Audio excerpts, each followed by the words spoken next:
Bienvenidos a la exposición virtual La Gloriosa desde los ojos de Guillermo de Orange, una visita virtual al alcance de todos durante la que podrás aprender cómo fue el proceso revolucionario inglés conocido como la Revolución Gloriosa, en la que el rey Jacobo II fue depuesto, y el holandés Guillermo de Orange se hizo con el trono de Inglaterra, reinstaurando el protestantismo.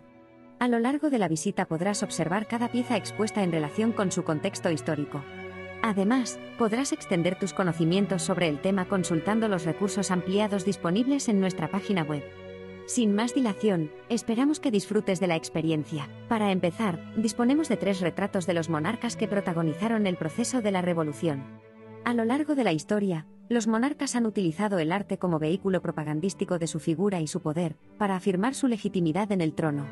Concretamente, en el caso de Guillermo de Orange y de María Estuardo, los nuevos monarcas utilizaron las imágenes artísticas para promover la nueva dinastía en Inglaterra. Si quieres conocer más información sobre cualquiera de los 3 monarcas, puedes consultar el punto 1 del contenido disponible en nuestra página web.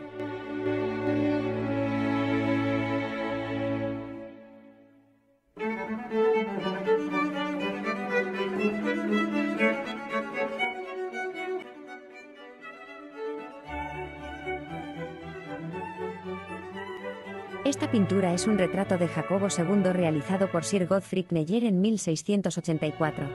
Se trata de una pintura al óleo sobre lienzo. Jacobo II también aparece representado con un atuendo militar, y con una túnica de tupido majestático por encima. Mantiene una postura erguida, mostrando una actitud decidida, y sostiene un féretro con la mano izquierda. Detrás de su figura aparece la corona, mostrando su posición, y en la cadera porta una espada. No obstante, en este caso el fondo exalta el poderío naval de Inglaterra, mostrando unos grandes barcos a vela, y observando también un ancla junto al monarca. Jacobo II nació en Londres en 1633, y falleció en Saint-Germain-en-Laye en 1701. Fue el sucesor de Carlos II, y su reinado abarcó desde 1685 hasta la Revolución Gloriosa. En 1669, abjuró de la religión protestante y se convirtió en católico, y a continuación, puso en marcha la reforma religiosa, contando con el apoyo de los jesuitas, lo que provocó el rechazo de los ingleses. Impulsó un proceso de recatolización de la administración, en el ejército, las universidades, el poder judicial, e intentó romper con la Iglesia de Roma. También llevó a cabo una reforma estatal siguiendo el modelo de Luis XIV, a partir de una reforma militar, creando un ejército moderno y permanente, el control de la información, mediante espías e informantes civiles y ejerciendo una dura represión contra cualquier oposición política, y el intento de recortar las prerrogativas parlamentarias, llegando a disolver el Parlamento en 1678. También se produjo el afrancesamiento de la corte. Por tanto, su reinado contó con el descontento de los protestantes e incluso de los católicos moderados, y de los progresistas y los republicanos. Para profundizar sobre Jacobo II y su reinado puedes consultar los recursos disponibles en el punto 1.2 de la página web.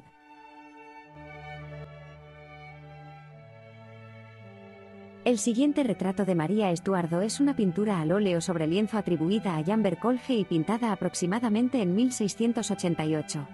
En este, se observa a la reina sentada, vestida con ropajes reales y pomposos que demuestran la ostentación propia de la realeza. Su actitud es serena y delicada, exaltando la belleza de su rostro y sus pechos, con una piel blanquecina.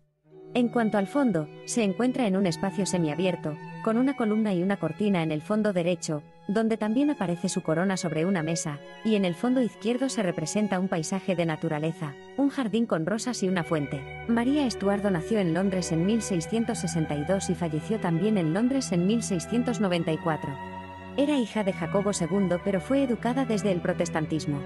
En 1677, contrajo matrimonio con Guillermo de Orange, forjando así una alianza entre Inglaterra y las Provincias Unidas que ponía fin al conflicto del comercio marítimo entre ambas potencias. Fue una figura muy influyente en Guillermo III y en su reinado. En 1688, a sabiendas de la situación en Inglaterra, instó a su esposo a actuar allí, prometiéndole convertirse en rey efectivo. Así, tras el éxito de la Revolución, el 23 de febrero de 1689, María Estuardo fue proclamada reina de Inglaterra, Escocia e Irlanda como María II. Ejerció como reina propietaria, aunque Guillermo III fue realmente quien ostentó el poder del reino y llevaba la dirección del gobierno. La reina ejerció la corona con plenas competencias durante los periodos de ausencia del rey, como durante la Guerra Jacobita de Irlanda, 1689-1691, o la Guerra de Holanda, 1672-1678. Aún así, el ámbito de mayor influencia de María II en el trono fue su función como cabeza de la Iglesia anglicana, que ostentó y ejerció durante toda su vida. Si quieres conocer algunos datos no incluidos en la visita, puedes acceder al punto 1.3 de la página web.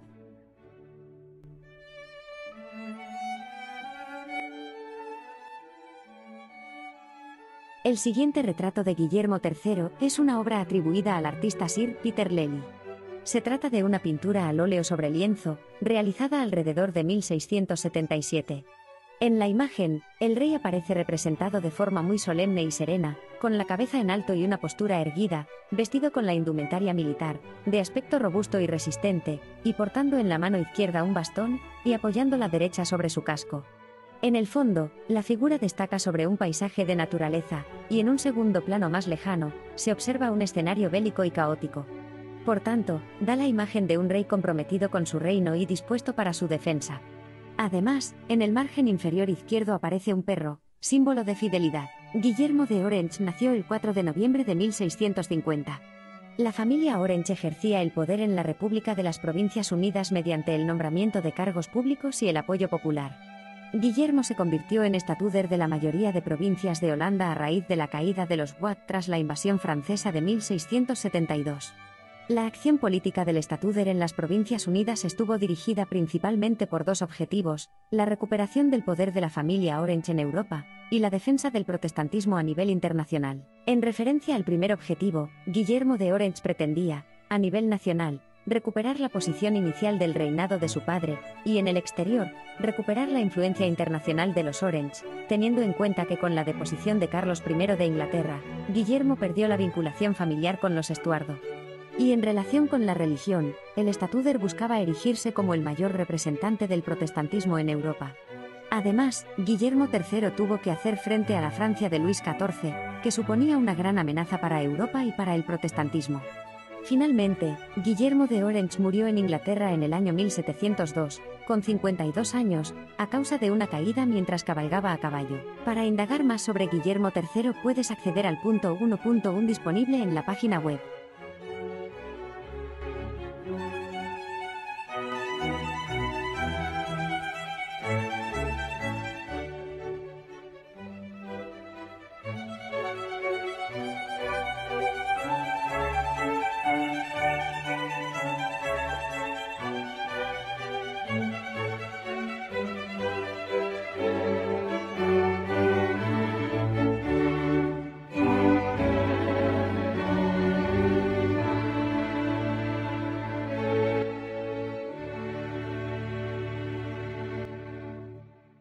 Al llegar a Inglaterra en noviembre de 1688, en Brixham, Guillermo de Orange leyó la Declaration of Reasons for Appearing in Arms in England, un manifiesto político mediante el que Guillermo de Orange se comprometía a defender la religión protestante y a respetar las leyes y las antiguas constituciones del Reino de Inglaterra. El mensaje principal que expresó en el manifiesto afirmaba la intención de defender la Constitución inglesa.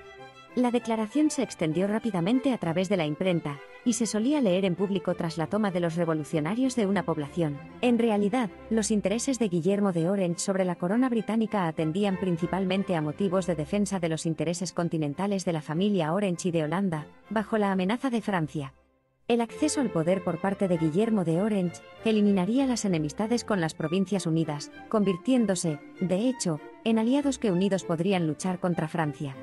Además, el estatúder pensaba que si no intervenía en Inglaterra, podría producirse una guerra civil que suprimiría a Inglaterra del tablero de potencias europeas, y como consecuencia, la balanza de poder internacional se decantaría hacia Francia, que tendría más facilidades para invadir Holanda.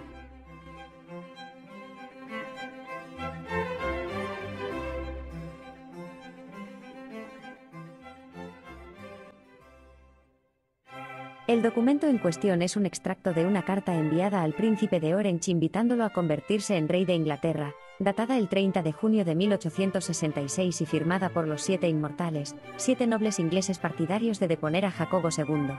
El contenido de la carta muestra el descontento de los signatarios, que consideraban que Inglaterra empeoraba día a día, provocando el descontento del pueblo con el gobierno del momento, que amenazaba diariamente su religión, su libertad y su propiedad. Por ello, el pueblo deseaba un cambio de rey. Las reformas de Jacobo II causaron el descontento de la aristocracia, la Iglesia de Inglaterra y la población civil. En 1688 Whigs, Tories y otros grupos políticos disidentes se plantearon el derrocamiento del rey por la fuerza, añadiendo una importante parte de la Iglesia de Inglaterra. Uno de los detonantes de la revolución fue el caso de los 7 obispos. 7 obispos anglicanos se mostraron contrarios a la obligación de leer en voz alta en todas las parroquias la Segunda Declaración de Indulgencia, 1688, porque consideraban que la declaración era contraria a los usos tradicionales del Parlamento, y que la declaración atentaba directamente contra la Constitución y las leyes tradicionales del reino. Estos fueron excarcelados a la espera del juicio, hasta que finalmente fueron absueltos el 13 de junio. A raíz de este caso, todos los protestantes se unieron al descontento y la crítica política se intensificó. Entonces aumentaron los contactos con Holanda. El otro detonante fue el nacimiento del príncipe de Gales, que pasó a ser el heredero directo de Jacobo II. Por tanto, la situación política y el nacimiento del nuevo heredero precipitaron la intervención militar directa de Guillermo III. Entonces estalló la revolución, caracterizada por ser pacífica y consensuada. Los Estados Generales de los Países Bajos financiaron una flota de 20.000 hombres. La flota desembarcó el 5 de noviembre de 1688 en Brixham. Jacobo II estaba listo para enfrentarse a Guillermo de Orange en Inglaterra, con su ejército y la Royal Navy, pero tras el desembarco anglo-holandés, Jacobo II disolvió el ejército para calmar los ánimos. Paralelamente, el pueblo civil protagonizó disturbios y revueltas. Entonces, Jacobo II intentó huir de Londres el 11 de diciembre con su familia, tras haber quemado los acuerdos, roto el pacto y destruido el sello real, pero su intento resultó fallido. Entre el 12 y el 19 de diciembre la población se preparó mejor para la defensa, de modo que Guillermo de Orange consiguió entrar en Londres sin oposición. Tras la toma de Londres, Jacobo II consiguió huir finalmente de Inglaterra rumbo a Francia. Si quieres conocer más datos sobre el desarrollo de la revolución, puedes consultar el punto 2 del contenido disponible en nuestra página web, El estallido de la Revolución Gloriosa.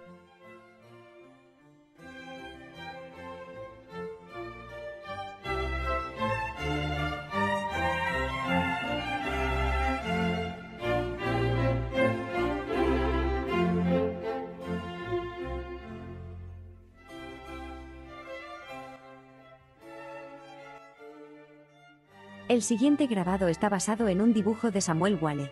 Representa la presentación del Bill of Rights a Guillermo de Orange y a María Estuardo antes de la coronación de estos. La huida de Jacobo II produjo un vacío de poder en la corona. La competencia de nombrar a un nuevo soberano residía en el Parlamento, pero no podía tomar la decisión sin el monarca. Así, se creó una convención, formada por las dos cámaras pero con la ausencia del monarca. Las condiciones que impuso para el nombramiento de Guillermo de Orange fueron la aprobación del Bill of Rights y la aceptación de la voluntad de la nación.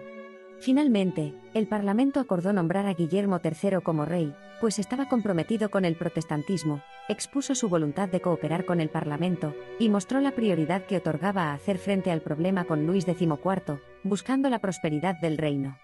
Así, el 23 de febrero, Guillermo III y María Estuardo fueron proclamados reyes en la abadía de Westminster. Por otra parte, Guillermo pasó de ser estatúder de las Provincias Unidas a ser rey de una monarquía constitucional parlamentaria. El rey estaba más centrado en derrocar a Luis XIV que en consolidar sus prerrogativas monárquicas. Asimismo, su carrera holandesa lo ayudó a cooperar con el Parlamento para gobernar sin desconfiar de este. Además, el rey se ganó la confianza de la gran mayoría de la población inglesa demostrando defender fervientemente el protestantismo. En relación a la acogida de la población, la gran mayoría de los ingleses acogió efusivamente al nuevo rey a pesar de haber llegado al poder protagonizando una revolución, especialmente los Whig. No obstante, no toda la población aceptó enseguida al nuevo monarca. Los Tories percibían a Guillermo de Orange como un personaje procedente de una potencia extranjera que había llegado al poder en Inglaterra mediante la victoria de su ejército. La mayor parte del clero no acudió a su coronación, e incluso algunos religiosos se negaron a aceptar como nuevos soberanos a Guillermo III y a su esposa. Para ampliar tus conocimientos sobre el impacto de la llegada del nuevo rey extranjero a Inglaterra, puedes consultar el punto.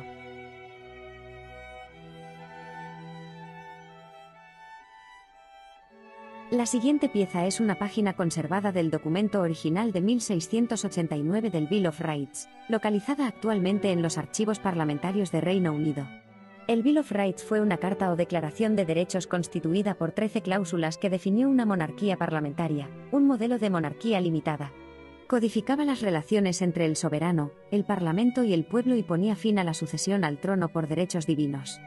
En relación al Parlamento, las cláusulas exponían las bases para la división de poderes y establecían que éste debía ser convocado regularmente y que la corona no podía intervenir en la elección de los parlamentarios. Tampoco permitía el mantenimiento de ningún ejército permanente sobre el territorio en tiempos de paz sin la aprobación del Parlamento ni la recaudación de impuestos ni el consentimiento de los miembros del Parlamento. Por tanto, limitaba el privilegio real. También establecía por ley la religión protestante del monarca, incapacitando la sucesión de la corona de un católico o de cualquiera que estuviera casado con un católico. Asimismo, se asentaba el derecho de prensa libre del control monárquico, la libertad individual y la propiedad individualizada, y reconocía que los impuestos debían pasar por el Parlamento y ser aprobados por éste. En definitiva, limitaba la autoridad real en favor del fortalecimiento de la soberanía del Parlamento. No obstante, Guillermo de Orange tenía derecho de veto al Parlamento, y además, el Bill of Rights propiciaba una mayor participación de las élites en el gobierno. Si quieres saber más particularidades sobre este documento, puedes informarte en la página web accediendo al punto 8.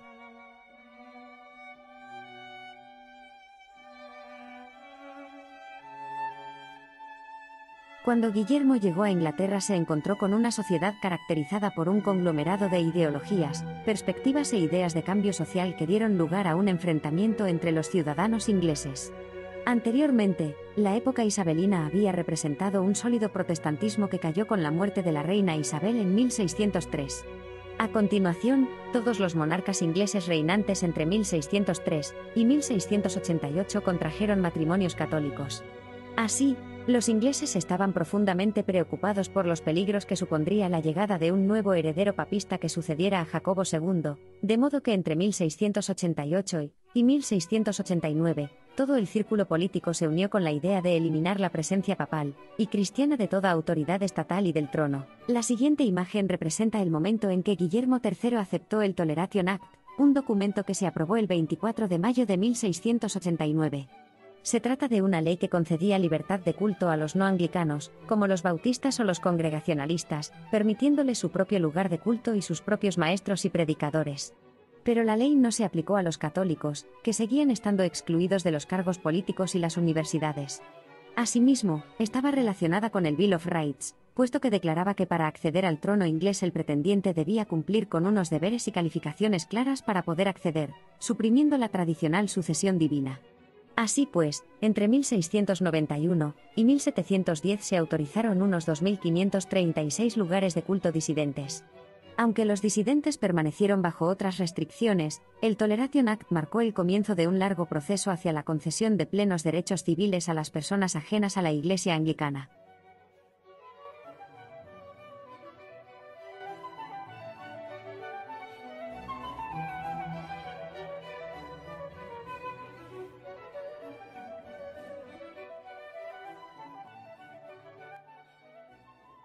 A través de estas monedas explicaremos la situación económica y la reforma fiscal durante el reinado de Guillermo III. Esta pieza en concreto es una corona original de plata fina. La estrategia de lucha contra Luis XIV requería una flota potente y fuerzas numerosas, unos efectivos extremadamente costosos cuya financiación llevó a Inglaterra a sumirse en una deuda pública.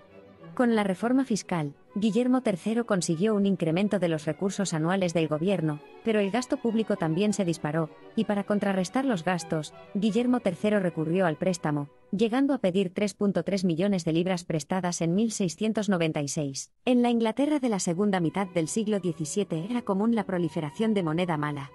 Las piezas estaban deterioradas por el uso o por la reducción de la cantidad de metal al ser limadas. También abundaban las monedas falsas, porque los procesos contra los falsificadores eran prácticamente inexistentes. Además, la cantidad de monedas era insuficiente debido a una tarifa inadecuada del metal, y a la exportación de metálico o de lingotes. Para solucionar el problema, entre 1689 y 1694 el Parlamento se encargó del control de los gastos de la corona, lo que permitió el crecimiento de los mercados. Asimismo, en 1696 se llevó a cabo una reforma monetaria para restaurar la integridad de las piezas de moneda. En mayo se empezó a retirar la circulación de la moneda de plata para fundir de nuevo todas las monedas. Y a la vez, se organizó la represión de los falsificadores. Durante la reforma, destacó el papel de John Locke e Isaac Newton, creador de la policía monetaria. Como consecuencia de la reforma, los intercambios fueron alterados y los pagos prácticamente interrumpidos, y además, la reforma provocó desconfianza entre el pueblo. Por último, cabe destacar la creación del Banco de Inglaterra en 1694.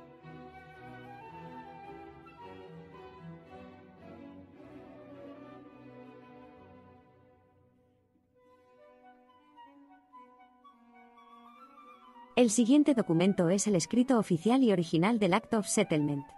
En relación a la cuestión sucesoria, el Bill of Rights actuó como precedente, estableciendo que la sucesión de la corona podía residir únicamente en un católico, ni siquiera podía reinar alguien que estuviera casado con un católico. En 1701, antes de la muerte de Guillermo III, se aprobó el Act of Settlement, un documento que estableció un orden de sucesión con el objetivo de mantener un Estado protestante y el sistema de gobierno parlamentario. Establecía la sucesión al trono en la Casa de Hanover, y el reinado de Ana de Estuardo tras la muerte del rey. Además de los aspectos dinásticos y religiosos, el Act of Settlement también incluía disposiciones como la restricción del poder y prerrogativas de la corona.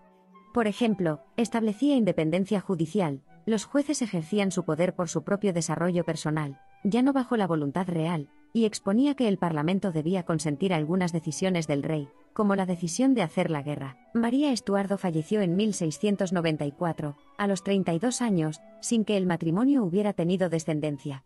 Así, la sucesión después de la muerte de Guillermo III pasaba a los hijos de Jacobo II, concretamente al hijo de Ana Estuardo, el duque Guillermo de Gloucester, pero este falleció en 1700. Con el fallecimiento de Guillermo III en 1702, se produjo el reinado de Ana Estuardo hasta su muerte en 1714. En este contexto, la cuestión sucesoria era cada vez más inestable, de modo que pasó a manos del Parlamento.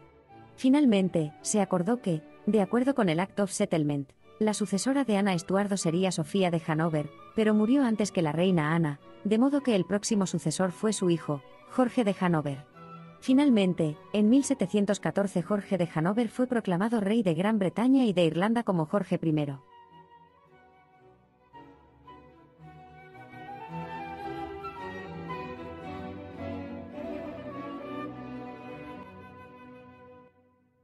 Esperamos que hayas disfrutado durante estos minutos de visita virtual y que hayas adquirido nuevos conocimientos. Si quieres seguir aprendiendo, te invitamos a visitar nuestra página web y toda la información que contiene, como algunos apartados informativos sobre la situación política durante el reinado de Guillermo III, o el conflicto contra la Francia de Luis XIV y la reforma interna del Estado, contenidos en los puntos 7 y 8. Recuerda que puedes consultarnos cualquier duda o cuestión que desees a través del apartado contacto de nuestra página web y nos pondremos a tu disposición. Y por último, agradecemos que compartas tu experiencia con tu entorno y recomiendes este espacio para poder alcanzar el conocimiento histórico a más personas. Gracias por tu visita.